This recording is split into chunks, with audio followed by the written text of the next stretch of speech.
Shri Shri Guru Gauranga Giridhari Shri Shri Radha Vinod Vihari Ju Ki Jai Shri Govinda Gopinath Maran Mohan Ju Ki Jai Nityal Pravishtam Vishnupara Shuttara Shutta Shishimar Bhaktivedānta Narayan Gosvāmī Mahārāja Śrīla Gurudev Ki Jai Nityal Pravishtam Vishnupara Shuttara Shutta Shishimar Bhaktivedānta Vāmana Gosvāmī Mahārāja Ki Jai Nityal Pravishtam Vishnupara Shuttara Shutta Shishimar Bhaktivedānta Swāmī Mahārāja Śrīla Prabhupada Ki Jai Nityal Pravishtam Vishnupara Shuttara Shutta Shishimar Bhakti Pragyan Keshav Gosvāmī Mahārāja Ki Jai Nityal Pravishtam Vishnupara Shuttara Shutta Shishimar Bhakti Siddhanta Saraswati Gosvāmī Prabhupada Ki Jai Nityal Vrishta Maha Bhagavat Śrīla Gorksharas Babaji Maharaj Ki Jai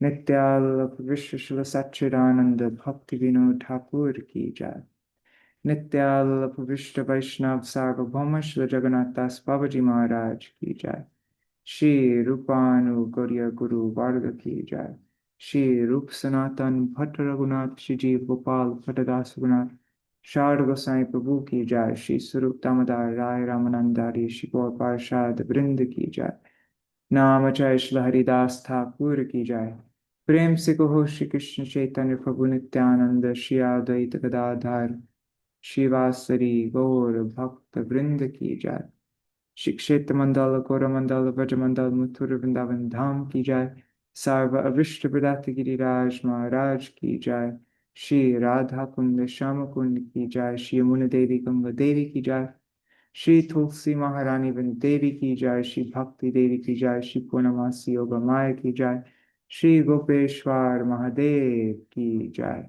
Shri Harinam Sankirtan Ki Jai Ananta Koti Vaishnav Vrinda Ki Jai Samagata Gaur Bhakta Vrinda Ki Jai Shri Nitai Gaur Premanande Hari Hari Gaur Ajnanatimirandasya Jnananjana Shalakaya Chakshurunmilitam Yena Tasmai Shri Guruve Namah Guruve Gaurachandraya Radhikaya Tadalaye Krishnaya Krishna Bhaktaya Tadbhaktaya Namo Namaha Vancha kalpatarubhyascha kripa sindhubhya eva cha patitanam pavanebhyo vaishnavebhyo namo namaha Namo Mahabhadanyaya Krishna Prema Pradayate Krishnaya Krishna Chaitanya Namne Gauratishe Namaha He Krishna Karuna Sindho Deenabandho Jagatpate Gopesha Gopika Kanta Radha Kanta Namostute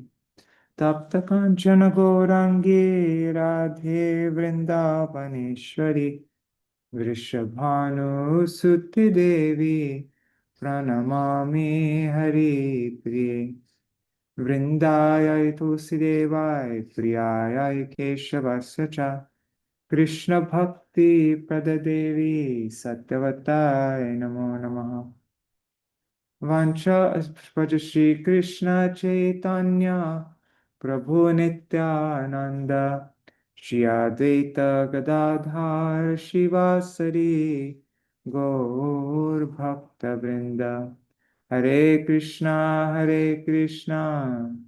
Krishna Krishna Hare Hare Hare Rama Rama Rama Hare Hare Hare Krishna, Dandavat Pranams, Ganga Mataji, and whoever else is watching on YouTube and Facebook. I'm guessing Indira Mataji is there. Maybe Rohini Nandan and Rupa Raghunath. And yeah, if you leave a comment, I'll see your name. But Dandavat Pranams to all the devotees also watching in the future, like Shachi Devi, Jai Prabhu, and all the others. Feeling a little tired today, but let's see how it goes. Yesterday, well, yeah, the past 3 days, we've been reading different stories from the Upanishad. I looked it up yesterday, what we read yesterday about Raikpa Muni and King Janashruti, and that was from the Chandogya Upanishad. And what we're reading today, Jāvālā Satyakāma, is also from the Chandogya Upanishad. So, yeah, we will begin. This is published in Rays of the Harmonist. Forgot which issue. I think it is 2009 Kārtika, or 2008 Kārtika. Yeah. Here it is. Jāvālā and Satyakāma. By Śrīmad Bhaktivedānta Vāmana Gosvāmī Mahārāja.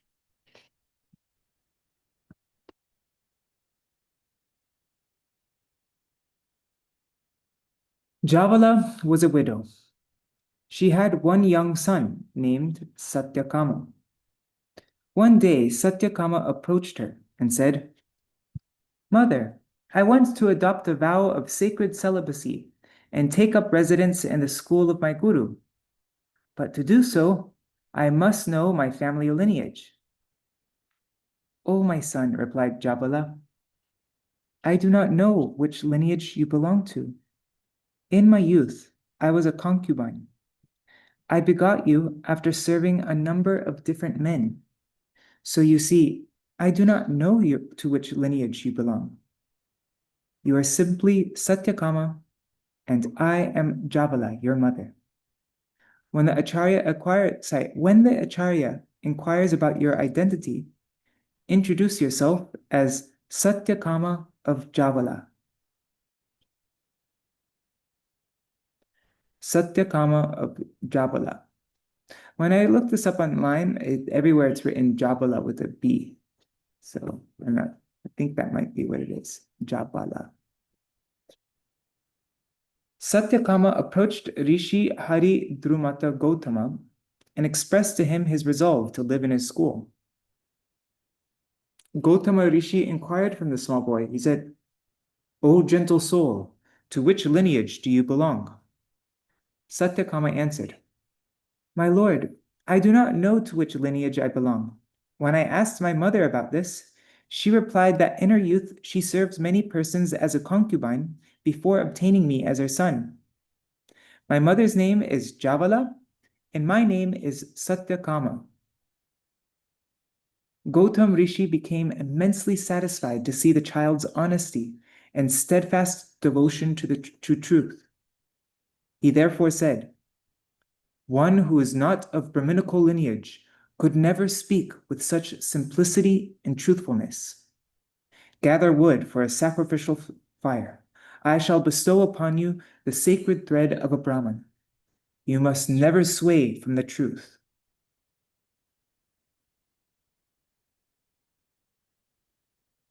Rishi Gautama then granted Satyakāma the sacred thread. Thereafter, he entrusted the boy with the responsibility of a special service. The Rishi led 400 malnourished cows from the cowshed and instructed Satyakāma to herd them in grazing pastures and to care for them in all respects. As Satyakāma was setting out with the cows, he promised his guru, "I shall not return until the number of cows in this herd has swelled to 1,000 strong." The science of the absolute. And Haribo Champak Mataji. Satyakāma herded the cows for many years, serving them with all his heart.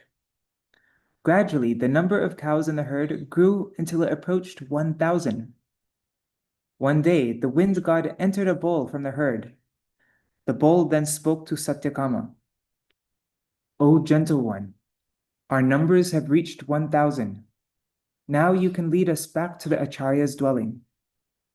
The bull continued, "The eastern, western, northern, and southern directions compromise the first quarter of the opulence of the absolute truth, Brahma. He who worships the fourfold directions of the absolute truth as Prakashvan, the source of all illumination, shall attain to the planets of light in the afterlife. Soon, the god of fire will describe the second quarter of the absolute truth's opulence. The next day, Satyakāma gathered the cows and set out with them towards his guru's house. That evening, as dusk drew on, he let the cows rest and then lit a fire. At that time, the fire god spoke to him from within the fire.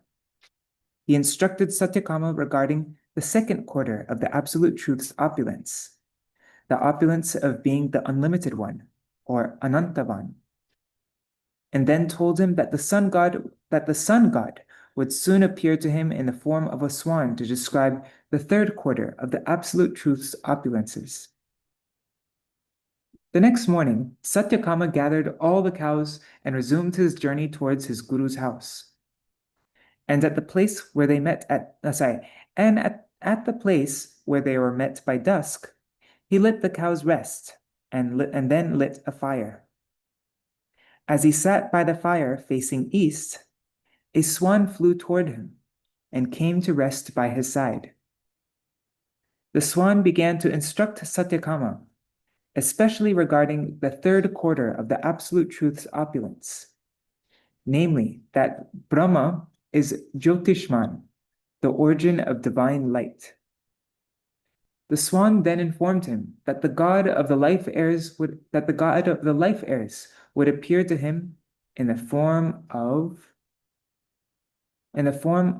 a mudgu, an aquatic bird, to describe the fourth quarter of the Absolute Truth's opulence.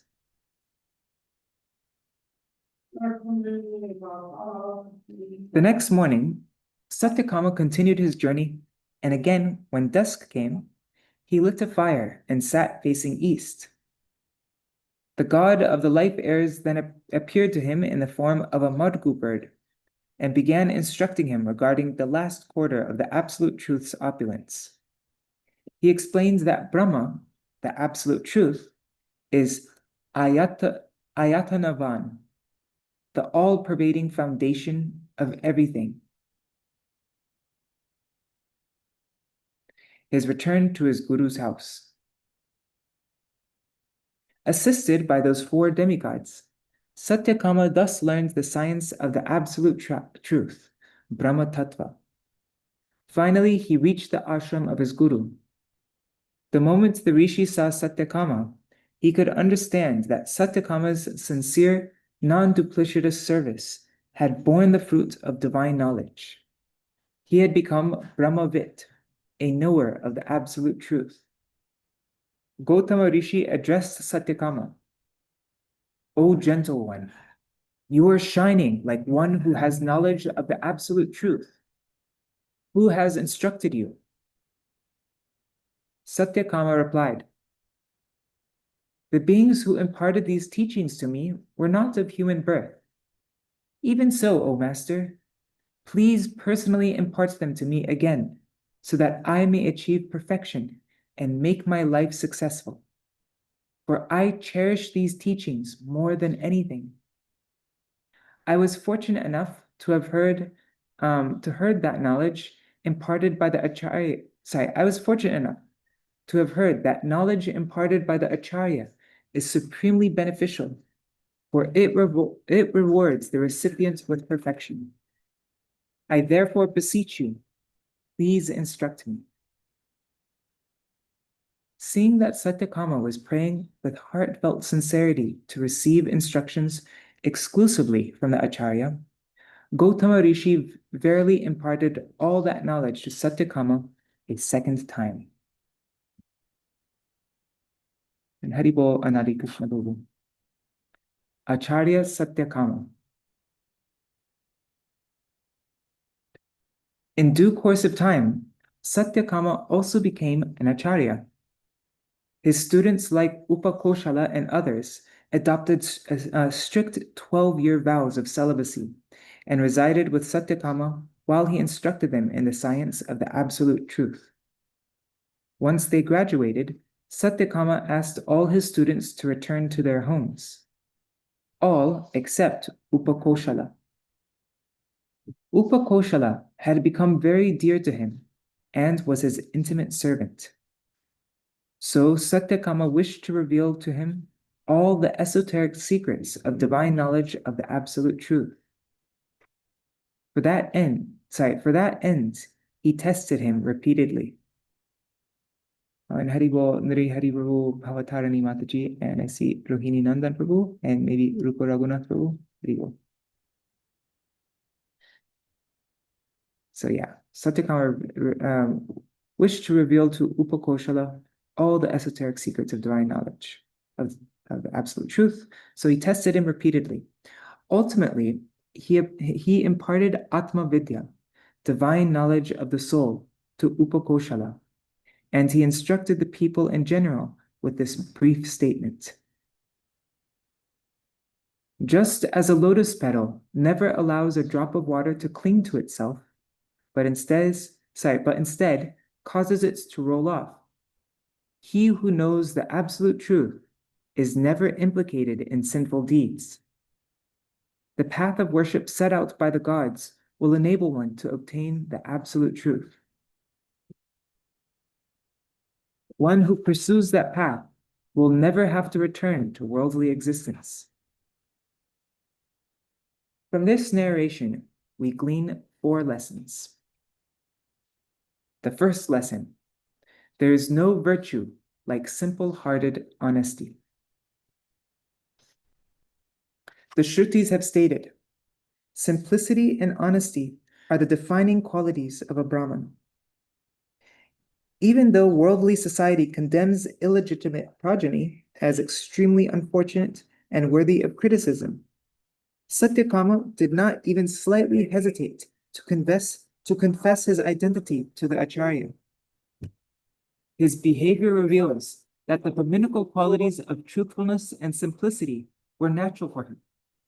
Gautama Rishi recognized this and granted him the sacred thread, thus bestowing upon him the eligibility to serve Sri Guru and study the Vedas. Those who possess natural Brahminical qualities are honored and worshipped everywhere, regardless of their family lineage. When Śrīmad Mahaprabhu, the personality of Godhead who descended to purify the fallen souls of this degraded age of Kali, delivered Amogadas in Śrī Kshetra Jagannath Puri, he specified how to recognize a Brahman through the following statements.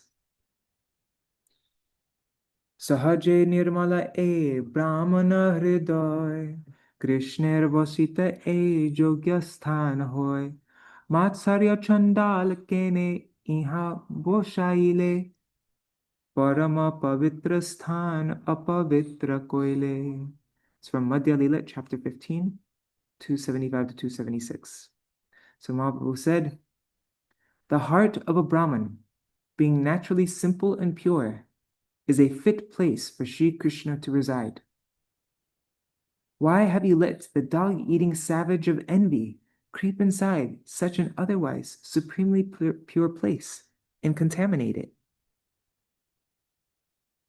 The second lesson: a man's virtues define him, not his birth. The scriptures establish the superiority of he who is recognized to be a Brahman on account of his virtues. There is no way to please Sri Bhagavan other than to live according to the conduct prescribed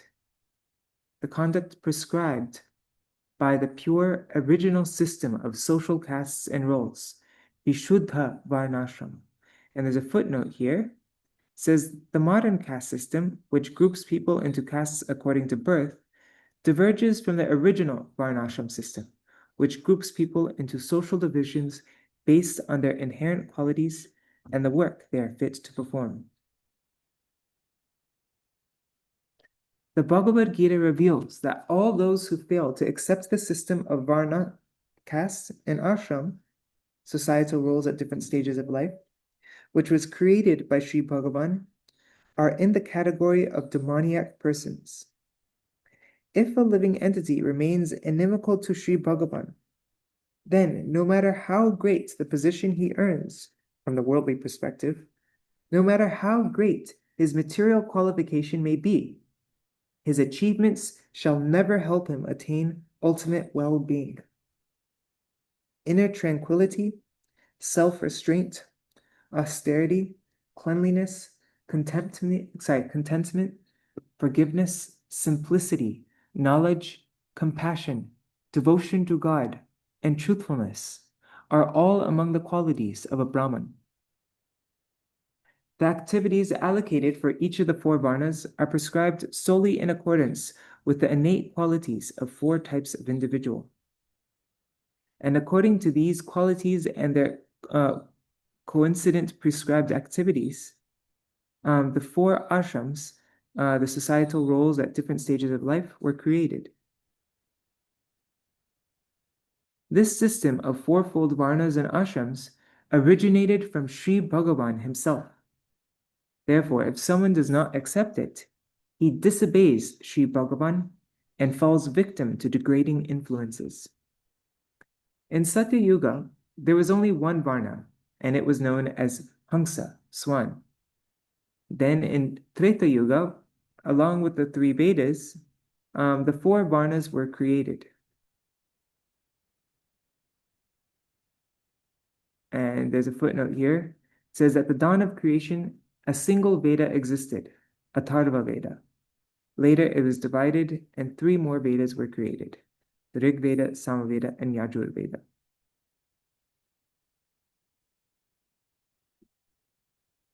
Specific highly scientific methods, which took into consideration the 4 human archetypes, were used to ascertain a person's varna. It was never decided by parentage. And what are the 4 human archetypes? There's a footnote here, namely Brahman, Kshatriyas, Vaishyas, and Shudras, priests, warriors and rulers, merchants, landowners, and entrepreneurs, and artisans and skilled laborers. Yeah, it was never decided by parentage. It is never accurate to assign someone to a particular varna based on their parentage, because the reality of birth, death, and the necessities of life are common to all 4 varnas. Neither the soul nor the body, along with its parentage and acquired knowledge, nor even the actions a person performs externally, make him a Brahman.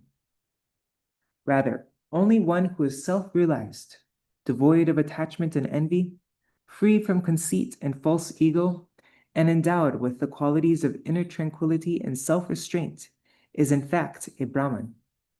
Hence, it has even been seen that a person born to outcasts has been able to enter the highest varna. Scripture provides abundant examples of people attaining Brahminical status because of their disposition and qualities.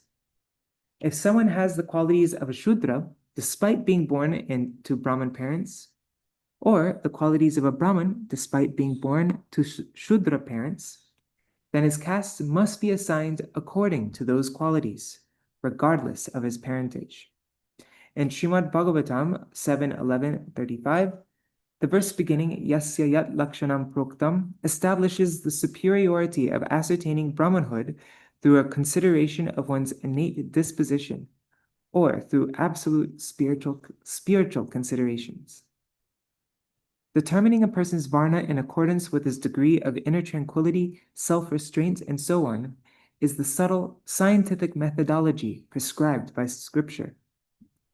If qualities such as inner tranquility and self-restraint are evident in someone, Scripture dictates that even if he was not born to Brahmin parents, his varna should be determined by his manifest qualities, while his ordinary parentage should be overlooked.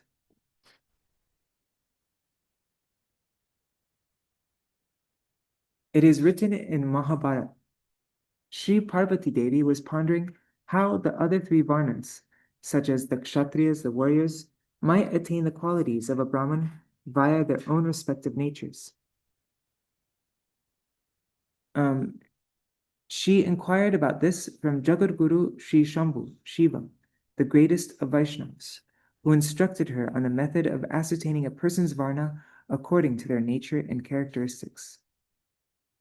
In the context of the story of Dharmavyada, the Mahabharata also confirms that even a person born in the lowest caste is to be deemed a Brahmin if he is resolute in proper conduct, honesty, and religious duty. For it is a virtuous character alone that makes someone a Brahmin. Scripture states that those who have twice borne Brahminical status, those who are dvijas, but who are violent and greedy, who earn their livelihood by any means, even unscrupulously, who persistently indulge in unholy foodstuffs not fit to be consumed by a true Brahmin, who are unclean and who have abandoned their Vedic dharma, they are called Shudras. Matsya Mangshe Sada Lubda Vipro Nishada Uchate. That means so-called Brahmins who are greedy to feast on fish and meat are called Nishada Brahmins, wild outcast hunters in the guise of Brahmins. The scriptures condemn those who know nothing of the absolute truth, but conceitedly flaunt the threads they ceremoniously received, designating their Brahminical status by calling them. So the scriptures condemn them by calling them Pashu Vipras, animals dressed up like Brahmins. A so-called Brahmin who cooks for Shudras, sells the holy name for profit, and sells his knowledge for monetary gain, is compared to a defanged serpent. In other words, his performance of rituals and sacrificial ceremonies shall bring no good to the household families that employ him. Though he may perform many sacred rituals meant to benefit someone in their next life, those rituals never yield the proper results. This is the version of the scriptures.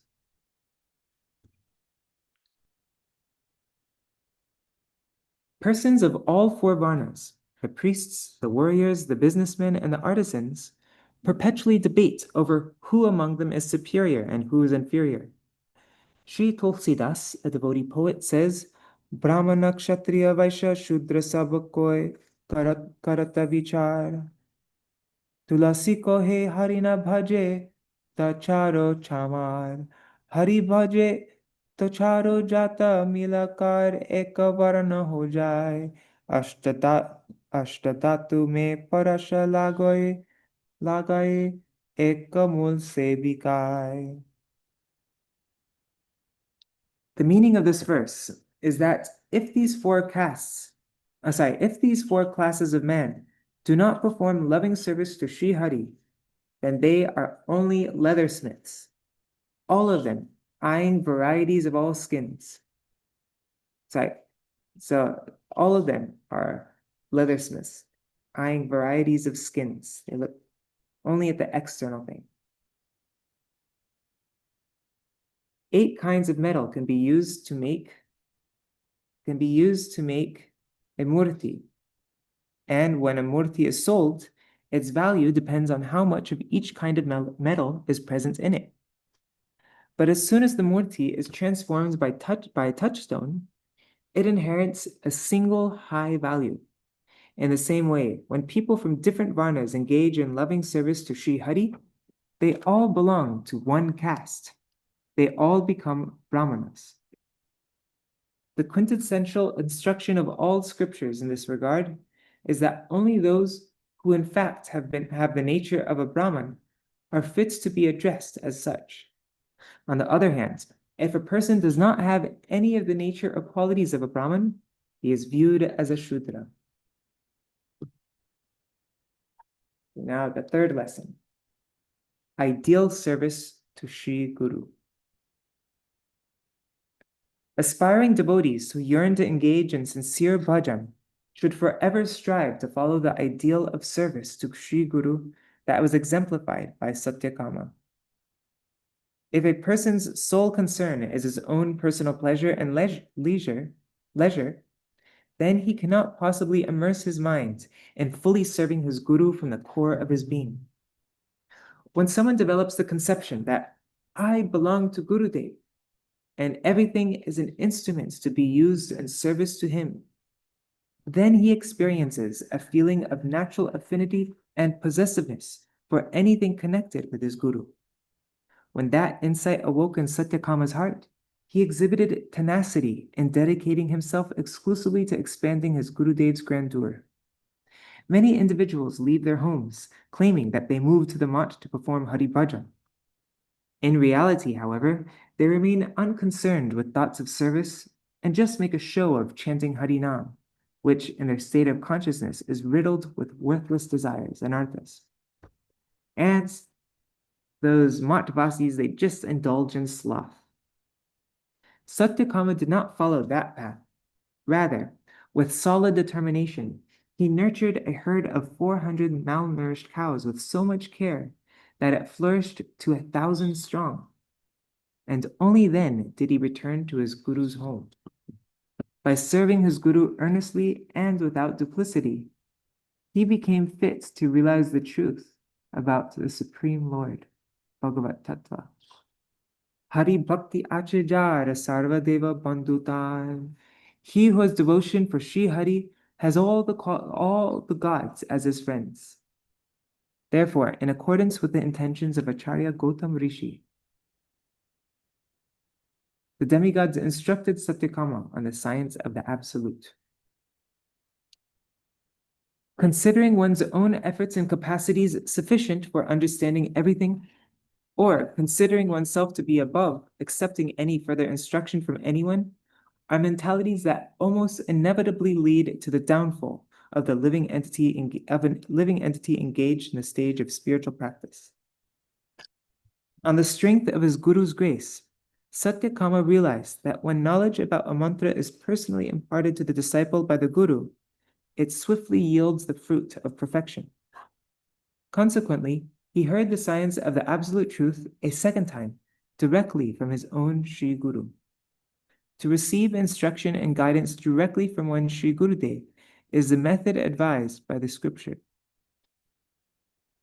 In the absence of that, one may resort to association with the scriptures as a form of saintly company.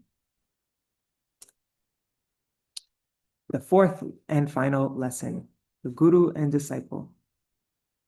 These are the last two paragraphs of the article. If Sri Gurudev, who bestows divine knowledge, is pleased with the disciple, then he achieves all perfection, along with knowledge of established truths of the Vedas and Vedanta. To pursue the most intimate ambition of Gurudev is the only way to please him. For a sincere disciple who is forever surrendered to Sri Guru, nothing in this world is out of reach. Only a simple, earnest servant of Sri Guru is fit to benefit the people of the world by his conduct and teachings. He alone becomes a Paramahamsa Acharya, a preceptor in the final stage of spiritual perfection, and vows to propagate the message and inner ambition of Sri Gurudev. The Vox Populi do not decide one's eligibility to enter the renounced order of life, nor does it decide on one's eligibility to enter the Paramahamsa stage beyond it, which transcends all societal castes and roles. One's eligibility depends solely on one's spiritual progress, and this is a permanent fact. The relationship between the Guru and the disciple is eternal, and the succession of bona fide Gurus and their disciples, and the flow of divine current therein, is also therefore eternal. In fact, there is no division between the relationship of a single Guru and his disciple and the entire succession. Rather, they are as inseparable as a body and its limbs. Translated from Sri Gaudiya Patrika, Year 8, Issue 6, 1957. Jai Satyakama ki Jai, Gautama Rishi ki Jai, Jai Śrīmad Bhaktivedānta, Jai Śrī Śrīmad. Oh wait, we'll do Mahamantra again. Do Jai Bhakti.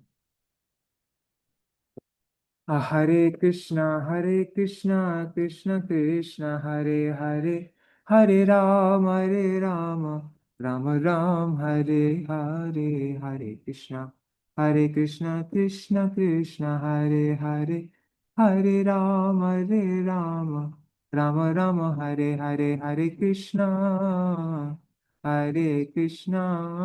Krishna Krishna, Hare Hare, Hare Rama, Rama Rama, Hare Hare, Hari Bol, Hari Bol, Hari Bol, Nitai Gaur Hari Bol, Nitai Gaur Hari Bol, Hari Bol, Hari Bol, Hari Bol.